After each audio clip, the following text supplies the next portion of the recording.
দীর্ঘ ৪ মাসের টানা ঝড় বৃষ্টি শেষে বিদায় নিতে চলেছে চলতি বছরের বর্ষা মৌসুম। আবহাওয়া অধিদপ্তরের তথ্য মতে আর মাত্র কয়েকদিনের মধ্যেই পশ্চিম মৌসুমি বায়ুর প্রস্থান ঘটবে। এর মাধ্যমে শেষ হবে এ বছরের দীর্ঘতম বর্ষা অধ্যায়। কিন্তু বর্ষার বিদায় মানেই এবার সামনে আসছে হাড় কাঁপানো শীত। আবহাওয়া অফিস জানিয়েছে, চলতি শীতে একাধিক শৈত্যপ্রবাহ আঘাত হানতে পারে দেশে। ইতিমধ্যেই উত্তরাঞ্চলের জেলা পঞ্চগড়ে শীতের আগমনী বার্তা মিলছে। সকাল সন্ধ্যায় হালকা থেকে ঘন কুয়াশায় ঢেকে যাচ্ছে প্রান্তিক জনপদ। শুরু হয়েছে শীতের আবহ।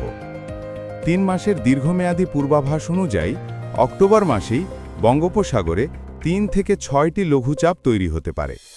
এর মধ্যে একটি বা দুটি নিম্নচাপ ঘূর্ণিঝড়ে রূপ নিতে পারে।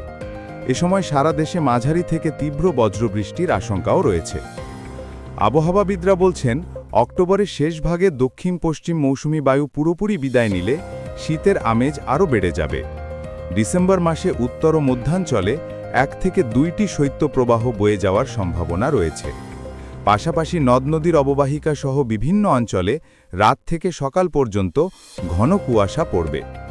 বর্ষার অবসান আর শীতের আগমন, দুই মৌসুমের এই রূপান্তরের মধ্যেই নতুন করে প্রকৃতির সাজে প্রস্তুত হচ্ছে দেশ।